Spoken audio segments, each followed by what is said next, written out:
Hello, everyone, and I hope everyone is doing okay. It's really early in the morning here, and I decided to do some reading to you from my book, The Way of the Soul Guide, and which is just a book that's got a lot of insights in it, lots of different insights, and every time I need to find my inner strength, I just go in there and read a chapter. They're very short and to the point, and I wanted to share this with you today. The reason I like to do it early in the morning, I love waking up when everyone else is still asleep. Because when you wake up that early and you're still not fully up, you really get to be with yourself, truly. It's one of the only moments that we get to be with ourselves and we're not distracted by anything else. So we get to think on the inside, if you know what I mean. When we're outside and busy running errands or whatnot, we usually think with our mind, with our brain, with our outside. We think external consequences to anything that happens to us. And I'm talking about the physical world. But there are times and moments that we think about things that really have nothing to do with our daily lives. They have to do with our feelings, emotions. And it's almost like we meditate on our own, and we just have and I'll get to it when I'm reading it to you. But the way to explain it is, we really get to have a one-on-one with ourselves. And it's really important. Isolation is not an antisocial term, but isolation sometimes is good so you can get aligned with what you're supposed to do. So this chapter is called Manifesting Miracles, a Spiritual Guide to Co-Creating Your Reality.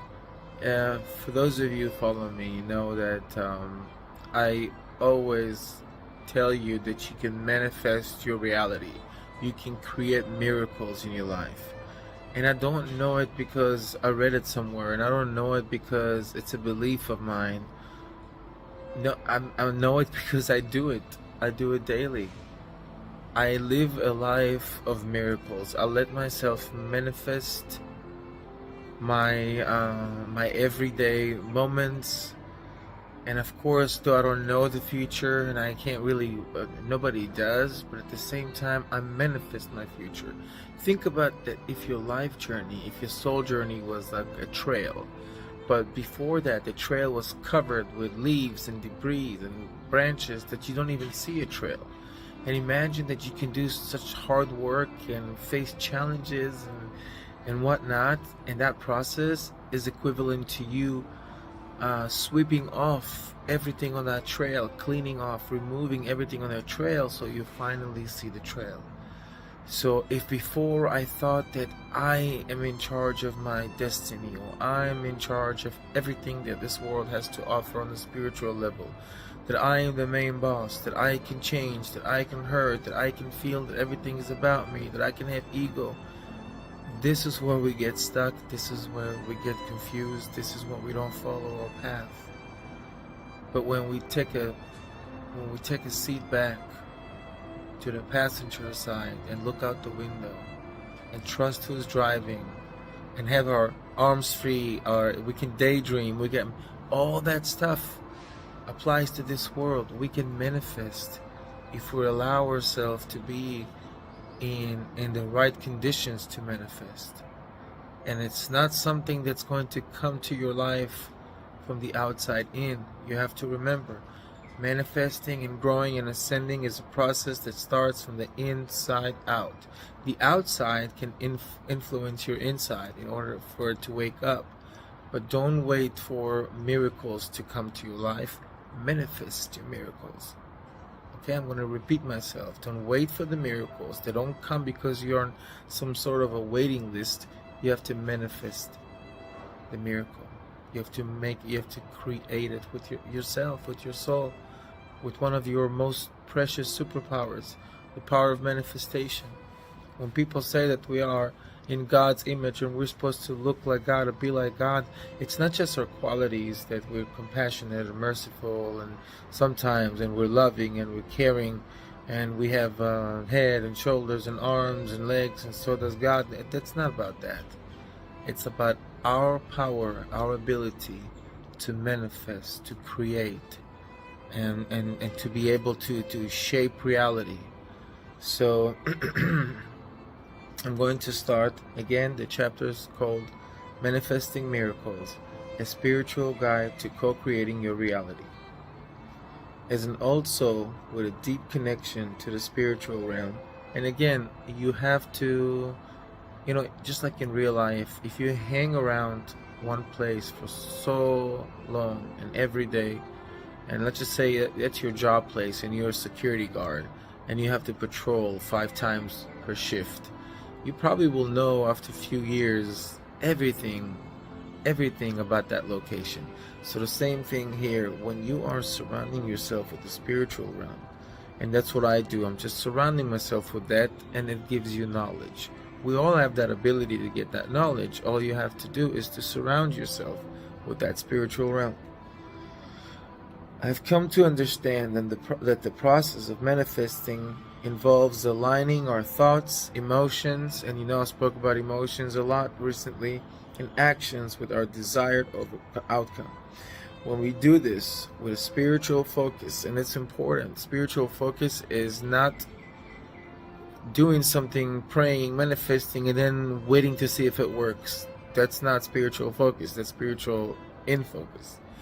What you have to do is to really go with the process and knowing that it is working, and knowing that you're helping it manifest and happen. You are creating, you're doing magic, you're making a miracle. So there's no room for doubt. Same for prayers. Don't worry about whether the prayer is going to work or not. Of course it's going to work. Worry about the timing, expect it, appreciate it, manifest it more, shape it. Because a lot of people don't know. They think their prayers are not answered, and I tell them, no, your prayer is just being upgraded. Like it's going to come when you need it even more. Don't waste your prayers. So the process of manifesting involves aligning our thoughts, emotions, and actions. So everything has to come and have a spiritual common purpose. Meaning, like what you do, what you think about, what you feel, and your emotions, all of that has to have one main goal, and it has to be a common goal. So I want to find my twin flame. I want to manifest my twin flame. So I'm going to think about it. I'm going to also have it in my emotions and my intuition. And I'm going to take actions, because if I see that there are some signs, then I need to go along with these signs. I need to manifest. I can't just wait for everything spiritual to come to me. It doesn't work like that.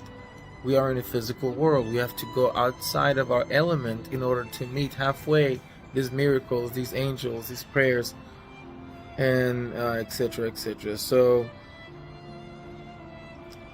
when we do this with a spiritual focus, we can manifest in a way that is aligned with our highest good and the greater good of all. So again, we need to manifest a way that is aligned with us, meaning we have to manifest our true soul journey, our soul contract, the next path. So it's not just aligning what we want, it's aligning with what we need, with what we are destined to do. When things happen to you in your life, if they're good, be happy about it, because you are destined to do them as a soul. If they're challenging, be happy about it, because you're destined to do it with your soul. What I'm trying to say is that your soul agreed ahead of time. Before you were even born, your soul agreed to be born. Your soul, our souls, agreed to be here, and they knew exactly day by day, second by second, everything that we are going to endure as human beings in the flesh. Now, the main thing about the ego, or the other side, or the opposite forces, is to make us forget the fact that the soul knew everything, to make us think that, are we in charge of what's going on with us? Are we unlucky? Are we hated? Are we afraid? Don't think like that. You're thinking like a body when you think like that. Think like a soul. use your emotions to know who you are.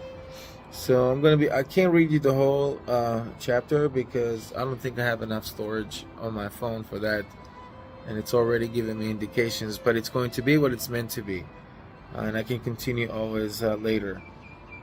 The first step in manifesting spiritually is to set a clear intentions. Mean what you say, mean what you manifest what you mean.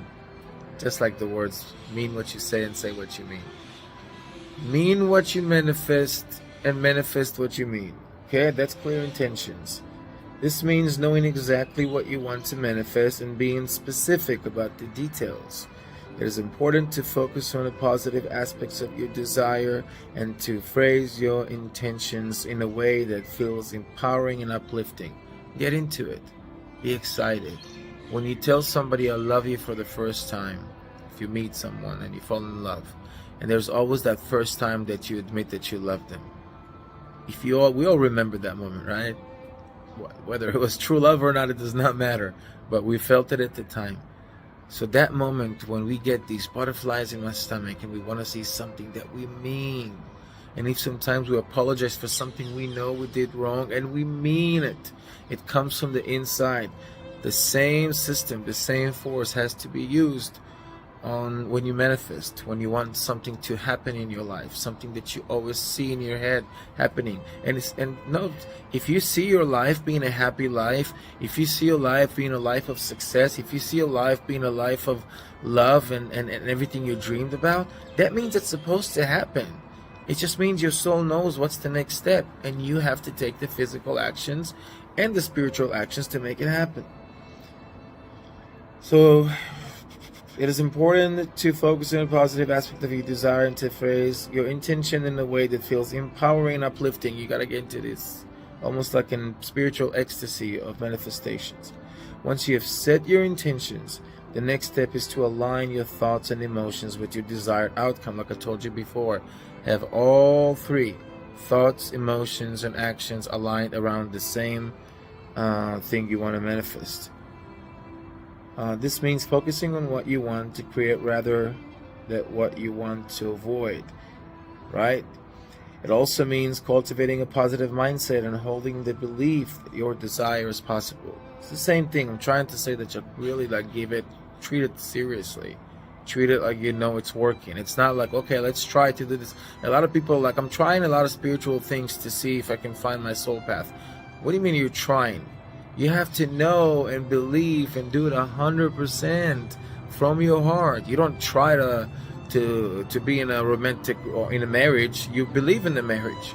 You don't try to raise a child. You do it from your heart. That's your role. That you know exactly what's behind it. Same thing with manifesting. Let me see. Okay.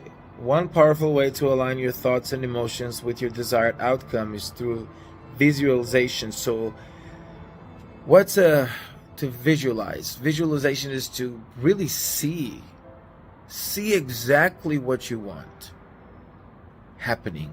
See that scene. You know how we daydream?